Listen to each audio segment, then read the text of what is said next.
Welcome to Edutalks. 2025 LSS exam അവസാനിച്ചു. Overall അത്ര ബുദ്ധിമുട്ടില്ലാത്ത ചോദ്യപേപ്പർ ആയിരുന്നു എന്നാണ് പൊതുവെ വിലയിരുത്തൽ. എന്നാലും കോൺഫിഡൻസ് വർദ്ധിക്കുമ്പോൾ ഏറ്റവും കൂടുതൽ തെറ്റിക്കാൻ സാധ്യതയുള്ളതാണ് മാത്തമാറ്റിക്സ്. അതിലേക്കാണ് നമ്മൾ പോകുന്നത്. പാർട്ട് 2 13 മുതൽ 24 വരെയാണ് മാത്തമാറ്റിക്സ് ഉള്ളത്. ആദ്യത്തെ 2 ചോദ്യങ്ങൾ 5 മാർക്കിൻ്റെതായിരുന്നു. നമ്മൾ 1 മാർക്കിന്റെ ചോദ്യം മുതലാണ് ആരംഭിക്കുന്നത്. ഒന്നാമത്തെ ചോദ്യം 15ാമത്തെ ക്വസ്റ്റ്യൻ ആണ്. ചിത്രത്തിൽ എത്ര സമചതുരങ്ങളുണ്ട് എന്നതാണ് ചോദ്യം. ഇതാണ് ചിത്രം. ഇതിൽ ഒന്നാമത്തെ സമചതുരം 1, 2, 3, 4. പിന്നെ ഇത് 4ഉം കൂടിയ ഒരു സമചതുരം. ഇതാണ് ഈ സമചതുരം. അപ്പോൾ 5 എണ്ണമായി. പിന്നെ ഈ റെഡ് കൊണ്ട് മാർക്ക് ചെയ്ത ഒരു സമചതുരം ഉണ്ട്, 6 എണ്ണം. അങ്ങനെ ടോട്ടൽ 6 എന്നാണ് ഇതിന്റെ ആൻസർ. അടുത്ത ചോദ്യം 1, 3, 6, 10. ഈ സംഖ്യാ പാറ്റേണിലെ 10ാമത്തെ സംഖ്യ ഏതാണ് എന്നാണ് ചോദ്യം. ഇത് എണ്ണൽ സംഖ്യയുമായി ബന്ധപ്പെട്ട ചോദ്യമാണ്. എങ്ങനെയാണത് അങ്ങനെ ആകുന്നത് നോക്കാം. ഇതാണ് തന്നിരിക്കുന്ന പാറ്റേൺ. ഇതിലെ 10ാമത്തെ നമ്പറാണ് ചോദിച്ചത്. അപ്പോൾ ഞാനിത് ഇങ്ങനെ മാറ്റി എഴുതിയിരിക്കുന്നു. 1 സമം 1, 1 + 2 അഥവാ 3, 1 + 2 + 3 = 6. പിന്നീട് 4, ആദ്യത്തെ 4 എണ്ണൽ സംഖ്യയുടെ തുക 10. ഇങ്ങനെയാണിത് വരുന്നത്. അങ്ങനെയാകുമ്പോൾ 10ാമത്തെ നമ്പർ എന്ന് പറയുന്നത് ആദ്യത്തെ 10 എണ്ണൽ സംഖ്യയുടെ തുക. ആദ്യത്തെ 10, 1 മുതൽ 10 വരെ, അല്ലെങ്കിൽ ആദ്യത്തെ 10 എണ്ണൽ സംഖ്യയുടെ തുകയാണ് നമ്മൾക്ക് കാണേണ്ടത്. അത് എങ്ങനെയാണ് കാണുക എന്നൊക്കെ നമ്മൾ മുന്നേ വിശദീകരിച്ചതാണ്. ആൻസർ 55 ആണ് കിട്ടുന്നത്. 11 × 5 = 55. ഇതെങ്ങനെയാണ് 11 കിട്ടുന്നത്, എങ്ങനെയാണ് 5 കിട്ടുന്നതൊക്കെ നമ്മൾ മുന്നേ വിശദീകരിച്ചതുകൊണ്ട് പറയുന്നില്ല. ആൻസർ 55 ആണ്. അടുത്ത ചോദ്യം 8, 3, 6, 9 എന്നീ സംഖ്യകൾ ഉപയോഗിച്ച് ഉണ്ടാക്കാവുന്ന ഏറ്റവും വലിയ 4 അക്ക സംഖ്യയുടെയും ഏറ്റവും ചെറിയ 4 അക്ക സംഖ്യയുടെയും തുക എത്രയാണ് എന്നാണ് ചോദ്യം. 4 നമ്പറുകൾ കൊടുത്തിട്ടുണ്ട്. ഇതുകൊണ്ട് ഉണ്ടാക്കാവുന്ന ഏറ്റവും വലിയ സംഖ്യയാണ് ആദ്യം നമ്മൾ എഴുതേണ്ടത്. അപ്പോൾ ആദ്യത്തെ നമ്പർ ആയിരങ്ങളുടെ സ്ഥാനത്ത് 9 വലിയ സംഖ്യ വരണം. പിന്നെ അതിനോട് തൊട്ടടുത്തത് 8 ആണ്. പിന്നെ 6, 3. ഇതാണ് ഇതുകൊണ്ടുണ്ടാക്കുന്ന വലിയ സംഖ്യ. ഇതുകൊണ്ടുണ്ടാക്കാവുന്ന ചെറിയ സംഖ്യ എന്ന് പറയുന്നത് ഏറ്റവും ചെറിയ സംഖ്യയിൽ നിന്ന് ആരംഭിക്കുന്നു. 3, 6, 8, 9. ഇത് ആഡ് ചെയ്യാനാണ്. അപ്പോൾ ആഡ് ചെയ്യുമ്പോൾ 2 ശിഷ്ടം 1, 15 5 ശിഷ്ടം 1, 9 15 5 ശിഷ്ടം 1, 13. അപ്പോൾ 13,552 എന്നാണ് ഇതിന്റെ ഉത്തരം. അടുത്ത ചോദ്യം മംഗലാപുരത്ത് നിന്നും 6:25 പുറപ്പെട്ട വന്ദേ ഭാരത് എക്സ്പ്രസ് 15:05 തിരുവനന്തപുരത്ത് എത്തിച്ചേർന്നു. തീവണ്ടി യാത്രക്കെടുത്ത സമയം എത്ര എന്നാണ്. സമയം ഇവിടെ നൽകിയിട്ടുണ്ട്. 6:25 മുതൽ 15:05 വരെയാണ്. അപ്പൊ ഇതിനെ നമ്മൾ 12 മണിക്കൂർ ക്ലോക്കിലേക്ക് മാറ്റുകയാണ്. അപ്പൊ 6:25 AM മുതൽ 15:05 എന്ന് പറയുന്നത് 3:05 PM ആണ്. ഇതിന്റെ ഇടയ്ക്കുള്ള സമയമാണ് കാണുന്നത്. 6:25 മുതൽ 6:60 വരെ അഥവാ 7 മണി വരെ. എത്ര സമയമാണ്? നമ്മൾ സാധാരണ ചെയ്യുന്നത് പോലെ ഹവർ, മിനിറ്റ്. അപ്പോൾ 35 മിനിറ്റാണ് ഇവിടെ ഉള്ളത്. ഇപ്പൊ 7 മണിയായി. 7 മണി മുതൽ 3:05 വരെയുള്ള സമയം എന്ന് പറയുന്നത് 8 മണിക്കൂറും 5 മിനിറ്റുമാണ്. അപ്പൊ ടോട്ടൽ സമയം എന്ന് പറയുന്നത് ഇവിടെ 40 മിനിറ്റ്, 8 ഹവർ. അപ്പൊ 8 ഹവർ 40 മിനിറ്റ് എന്നാണ് ഇതിന്റെ ആൻസർ. നെക്സ്റ്റ് 30 ദിവസമുള്ള ഒരു മാസത്തിലെ 2ാം ശനിയാഴ്ച 8ാം തീയതി ആണെങ്കിൽ ആ മാസത്തിൽ എത്ര ഞായറാഴ്ചകൾ ഉണ്ടായിരിക്കും എന്നതാണ് ചോദ്യം.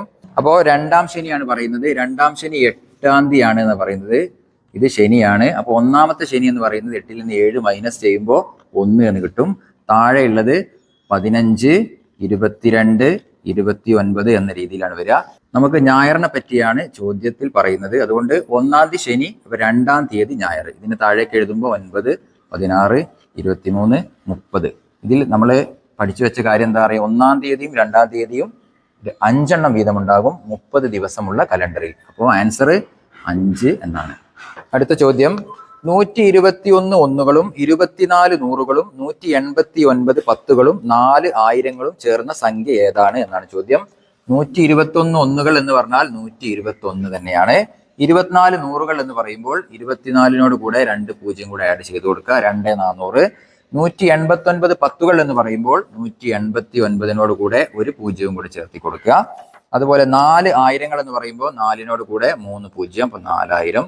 ഇത് ആഡ് ചെയ്യാനാണ് പറയുന്നത്. 1, 11ക്ക് 1 ശിഷ്ടം 1, 2, 4, 8, 14ക്ക് 4 ശിഷ്ടം 1, അപ്പോൾ 8. 8411 എന്നാണ് ഇതിന്റെ ഉത്തരം. അടുത്ത ചോദ്യം, 1 മുതൽ 25 വരെയുള്ള ഒറ്റ സംഖ്യകളുടെ തുക 169 ആണ് എങ്കിൽ 3 മുതൽ 27 വരെയുള്ള ഒറ്റ സംഖ്യകളുടെ തുക എത്ര എന്നാണ് ചോദ്യം. അപ്പോൾ 1 മുതൽ 25 വരെയുള്ള ഒറ്റ സംഖ്യകളുടെ തുക എന്ന് പറയുന്നത് 169 ആണ്. ഇനി ഇതിലേക്ക് 27 വരെയുള്ളതാ കാണേണ്ടത്, അത് 3 മുതൽ 27. അപ്പോൾ നമുക്ക് ആദ്യം എന്ത് ചെയ്യുക, 169 എന്ന് ഓൾറെഡി ഇവിടെ കിട്ടിയിട്ടുണ്ട് 25 വരെ. ഇനി 27 ആണ് അടുത്ത ഒറ്റ സംഖ്യ, അത് ഇതിനോട് കൂടെ ആഡ് ചെയ്യണം. പിന്നെ എന്ത് ചെയ്യണം, 1 മുതലില്ല, അപ്പോൾ 1 ഇതിൽ നിന്ന് കുറയ്ക്കും ചെയ്യണം, -1. അപ്പൊ ഈ ക്രിയയും കൂടി അതിൽ ചെയ്യണം 269 കൂടെ. അതാണ് ഈ ചോദ്യത്തിലെ കാര്യം. അപ്പൊ 169 പ്ലസ് 27 - 1 എന്ന് പറയുന്നത് 26 ആണ്. അപ്പൊ ആൻസർ എത്രയാണ് വരിക? ഇതിന് ആൻസർ 195 എന്നാണ് വരിക. നെക്സ്റ്റ്, 396 മാമ്പഴങ്ങൾ 9 പേർക്ക് തുല്യമായി വീതിച്ചാൽ ഒരാൾക്ക് എത്ര മാമ്പഴങ്ങൾ ലഭിക്കും? വളരെ ഡയറക്റ്റ് ആയിട്ടുള്ള ചോദ്യമാണ്. 396 മാമ്പഴങ്ങൾ 9 പേർക്ക് വീതിക്കണം, അഥവാ 9 കൊണ്ട് ഹരിക്കണം. അപ്പൊ ഇതിന്റെ ആൻസർ എത്രയാണ്? 44 എന്നാണ് ഇതിന്റെ ആൻസർ. അടുത്ത ചോദ്യം, ചെറുതിൽ നിന്ന് വലുതിലേക്ക് എഴുതുക. ഭിന്നസംഖ്യകളാണ് തന്നിരിക്കുന്നത്. അതിന്റെ ആൻസർ ഇങ്ങനെയാണ് വരിക. 1/4 ആണ് ഏറ്റവും ചെറുത്, പിന്നെ 1/3 ആണ് അടുത്തത് 1/2 ആണ് ഏറ്റവും വലുത് എന്ന് പറയുന്നത് 3/4. ഇങ്ങനെയാണ് ഇതിന്റെ ആൻസർ വരിക. നെക്സ്റ്റ്, രാജു ദിവസവും 6000 മീറ്റർ ദൂരം നടക്കാറുണ്ട് എങ്കിൽ ഫെബ്രുവരി 1 മുതൽ 7 വരെയുള്ള ദിവസങ്ങളിൽ അയാൾ ആകെ എത്ര കിലോമീറ്റർ ദൂരം സഞ്ചരിച്ചു? എത്ര കിലോമീറ്റർ സഞ്ചരിച്ചു എന്നാണ് ചോദ്യം. ഇവിടെ നടക്കുന്നത് മീറ്ററിലാണ് തന്നിരിക്കുന്നത്. ദിവസവും നടക്കുന്നത് 6000 മീറ്റർ. അപ്പോൾ അഥവാ 6 കിലോമീറ്റർ. 6 കിലോമീറ്റർ ആണ് ഓരോ ദിവസവും നടക്കുന്നത്. നമുക്ക് 1-ാം തീയതി മുതൽ 7-ാം തീയതി വരെയുള്ള കിലോമീറ്റർ ആണ് കാണേണ്ടത്. അപ്പൊ 7 ദിവസമാണ് ഇവിടെ കാണേണ്ടത്. അപ്പോൾ 6 ഗുണിക്കണം 7 എത്രയാണ്? 42 ആണ്. 42 കിലോമീറ്റർ ആണ് ഇവിടെ നടക്കുന്നത്, അഥവാ 42,000 മീറ്റർ. നമുക്ക് കിലോമീറ്റർ ആണ് ചോദിച്ചത്, അതുകൊണ്ട് 42 കിലോമീറ്റർ എന്നാണ് ഉത്തരം. 5 മാർക്കിന്റെ ചോദ്യങ്ങളാണ് ഇനിയുള്ളത്. അതിൽ ആദ്യത്തെ ചോദ്യം, 2 ചതുരങ്ങൾ ചേർത്തു വെച്ച ആകൃതിയിലാണ് സുഗന്ധഗിരി LP സ്കൂളിലെ പൂന്തോട്ടം. പൂന്തോട്ടത്തിന്റെ അതിരുകളുടെ അളവുകൾ നൽകിയത് നോക്കൂ. ഇവിടെ നൽകിയിട്ടുണ്ട്. ഈ സൈഡ് 14 ആണ്, ഇത് 16 ആണ്, ഇവിടെ 7, ഇവിടെ 8 എന്നുണ്ട്. നമ്മളോട് പറഞ്ഞത് പൂന്തോട്ടത്തിന്റെ ചുറ്റളവ് എത്രയാണ് എന്നാണ് ചോദിക്കുന്നത്. അപ്പൊ ഇവിടെ ചുറ്റളവ് കാണാൻ വേണ്ടിയിട്ട് 2 അളവുകൾ ഇവിടെ മിസ്സിംഗ് ആണ്. ഇത് നമ്മൾ ആദ്യം കണ്ടെത്തണം. അപ്പൊ നമ്മൾ കണ്ടെത്താൻ വേണ്ടി ഇപ്പൊ ഇതൊന്ന് ഇങ്ങോട്ട് ജസ്റ്റ് ഒന്ന് വരച്ചു നോക്കുക. അപ്പോൾ ഇത് 16 ആണ്, അതിൽ 8 ഇവിടെ ഉണ്ട്, ബാക്കി ഈ ഭാഗം അപ്പൊ 8 തന്നെ ആയിരിക്കും. അത് 8 മീറ്റർ ആണ് ഇവിടുത്തെ അളവ്. അതുപോലെ നേരെ തിരിച്ചും ഇത് 14 ആണ്, ഈ ഭാഗത്തേക്ക് ഇങ്ങനെ നോക്കുമ്പോൾ ഈ ഒരു കഷ്ണം 7 എന്നുണ്ട്, അപ്പൊ ബാക്കി 14 ആയതുകൊണ്ട് ഇവിടെ 7 ആയിരിക്കും. അങ്ങനെ ഈ 2 അളവുകൾ ആദ്യം കണ്ടെത്തണം. എന്നാൽ നമുക്ക് ഇനി ഈ അളവുകളെല്ലാം കൂടി കൂട്ടിക്കഴിഞ്ഞാൽ ചുറ്റളവ് കിട്ടും. അപ്പൊ ചുറ്റളവ് 60 മീറ്റർ ആണ് വരിക. അതെങ്ങനെ കിട്ടിയത് എന്ന് ചോദിച്ചാൽ ഇത് മൊത്തം കൂട്ടിയാൽ കിട്ടും. ഇനി ഇതിലേക്ക് ഒന്നും കൂടെ നോക്കൂ. ഇത് ഈ ഒരു അളവിനെ മുകളിലേക്ക് കൊണ്ടുപോവുകയാണെങ്കിൽ, ഇപ്പൊ നേരെ ഇങ്ങോട്ട് വരയ്ക്കുകയാണെങ്കിൽ, ഈ അളവിനെ ഇപ്പുറത്തേക്കും കൊണ്ടുപോവുകയാണെങ്കിൽ ഇത് ശരിക്കും ഒരു ചതുരം തന്നെയാണ്. അഥവാ ഇത് 8 പിന്നെ ഇത് 7, അപ്പൊ ഇതും 16 ആണ്, ഇത് രണ്ടും 14 തന്നെയാണ്. അപ്പൊ ശരിക്കും ഇത് രണ്ടും കൂട്ടിയിട്ട് അതിനെ 2 കൊണ്ട് ഗുണിച്ചാലും 60 എന്ന് കിട്ടും. 14ഉം 16ഉം 30 ആണ്. 30 ഗുണിക്കണം 2 = 60. അഥവാ നീളവും വീതിയും കൂട്ടിയിട്ട് അതിനെ 2 കൊണ്ട് ഗുണിച്ചാൽ 60 എന്ന് കിട്ടും. അങ്ങനെയും കിട്ടും. ഇനി 14, 16, 7, 8, 7, 8 ഈ അളവുകൾ എല്ലാം കൂടെ കൂട്ടിയാലും നമുക്ക് 60 എന്ന് കിട്ടും. അപ്പോൾ ഏതെങ്കിലും ഒരു വഴിക്ക് നമുക്ക് 60 എന്ന് കിട്ടിയിട്ടുണ്ടെങ്കിൽ നമ്മുടെ ഉത്തരം ശരിയാണ്. അതിലെ ഉപചോദ്യം, പൂന്തോട്ടത്തിന്റെ ചുറ്റിലും വേലി കെട്ടാനായി 1 മീറ്റർ അകലത്തിൽ കമ്പുകൾ നടണം. എത്ര കമ്പുകൾ വേണ്ടിവരും എന്നതാണ്. 60 മീറ്റർ ആണ് ചുറ്റളവ്, അതുകൊണ്ട് 60 കമ്പുകൾ തന്നെ നമുക്ക് ആവശ്യമായി വരും. ഇതെങ്ങനെയാണെന്ന് വെച്ചാൽ തുടങ്ങിയ സ്ഥലത്ത് തന്നെ അവസാനിക്കുന്നത് കൊണ്ടാണ് ഇങ്ങനെ 60-ൽ കറക്റ്റ് വരുന്നത്. അപ്പൊ ഉത്തരം 60 എന്നാണ്. ഇതിലെ ലാസ്റ്റ് ഉപചോദ്യം, ചുറ്റിലും വേലി കെട്ടാനുള്ള ചെലവ് മീറ്ററിന് 100 രൂപ എങ്കിൽ ആകെ എത്ര രൂപ വേണ്ടി വരും? വളരെ സിമ്പിൾ ആണ്. 60 മീറ്റർ ആണ് ചുറ്റളവ്. 60 ഗുണിക്കണം 100 = 6000 എന്നാണ് ഇതിന്റെ ആൻസർ. 5 മാർക്കിന്റെ രണ്ടാമത്തെ ക്വസ്റ്റ്യൻ, മൂവന്തിപ്പാടം LP സ്കൂൾ കുട്ടികൾക്കായി 2 ദിവസത്തെ സഹവാസ ക്യാമ്പ് സംഘടിപ്പിച്ചു.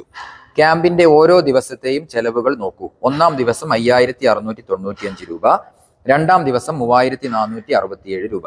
ക്യാമ്പിനായി ആകെ എത്ര രൂപ ചെലവായി എന്നാണ് ചോദിക്കുന്നത്. അപ്പോൾ ഇത് രണ്ടും കൂടെ ആഡ് ചെയ്താൽ മതി. ഒന്നാം ദിവസത്തെ ചെലവ് ഇവിടെ കൊടുത്തിട്ടുണ്ട്, രണ്ടാം ദിവസത്തെ ചെലവ് ഇവിടെ കൊടുത്തിട്ടുണ്ട്. ഇപ്പോൾ 12 ശിഷ്ടം 1, 16 ശിഷ്ടം 1, 11 ശിഷ്ടം 1, 9. 9162 രൂപയാണ് ക്യാമ്പിനായി ആകെ ചെലവായത്. ഉപചോദ്യം ബി, ക്യാമ്പിനായി പഞ്ചായത്ത് ഒരു കുട്ടിക്ക് 40 രൂപ നിരക്കിൽ സാമ്പത്തിക സഹായം നൽകി. 102 കുട്ടികൾ പഠിക്കുന്ന സ്കൂളിന് ഈ ഇനത്തിൽ ആകെ എത്ര രൂപ ലഭിക്കും എന്നാണ് ചോദ്യം. അപ്പൊ 102നെ 40 കൊണ്ട് ഗുണിക്കുകയാണ് വേണ്ടത്. 102 ഗുണിക്കണം 40, അതിന്റെ ആൻസർ എന്ന് പറയുന്നത് 4080 രൂപയാണ് ഈ ഇനത്തിൽ സ്കൂളിന് ലഭിക്കുക. ഉപചോദ്യം സി, പഞ്ചായത്ത് നൽകിയ ധനസഹായം കൂടാതെ ക്യാമ്പിനായി സ്കൂൾ എത്ര രൂപ കൂടി ചെലവഴിച്ചു? അഥവാ പഞ്ചായത്തിൽ നിന്ന് കിട്ടിയത് ഇവിടെ തന്നിട്ടുണ്ട്, സ്കൂളിന് ആകെ ചെലവായതും ഇവിടെ തന്നിട്ടുണ്ട്. അപ്പൊ ഇതിൽ നിന്ന് ഇത് മൈനസ് ചെയ്താൽ സ്കൂളിന് ചെലവായത് കിട്ടും. അപ്പോൾ 9162 മൈനസ് 4080 എന്നതാണ് ചെയ്യേണ്ടത്. അപ്പൊ അതിന്റെ ആൻസർ 5082 എന്നതാണ് ഇതിന്റെ ആൻസർ. അപ്പൊ 5082 രൂപയാണ് സ്കൂള് മാത്രം ചെലവഴിച്ചത്. ഇതിലെ അവസാനത്തെ ഉപചോദ്യം, ക്യാമ്പിലെ കുട്ടികൾക്ക് പൂർവ്വ വിദ്യാർത്ഥികൾ 825 രൂപയുടെ മധുര പലഹാരങ്ങൾ വിതരണം ചെയ്തു. 5 പേർ തുല്യമായി തുകയെടുത്താണ് ഇങ്ങനെ ചെയ്തതെങ്കിൽ അവരിൽ ഒരാൾ എത്ര രൂപ വീതം എടുത്തിട്ടുണ്ടാകും എന്നാണ് ചോദ്യം.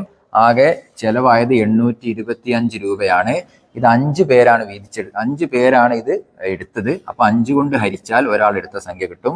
അപ്പൊ 5 കൊണ്ട് ഹരിച്ചാൽ ആൻസർ 165 എന്നാണ് ഇതിന്റെ ഉത്തരം കിട്ടുക. പൂർത്തിയായ എക്സാം ആയതുകൊണ്ടാണ് നമ്മൾ കൂടുതൽ വിശദീകരണങ്ങളിലേക്കൊന്നും കടക്കാഞ്ഞത്. പറഞ്ഞ കാര്യങ്ങളൊക്കെ നിങ്ങൾക്ക് മനസ്സിലായിട്ടുണ്ടാകുമെന്ന് വിചാരിക്കുന്നു.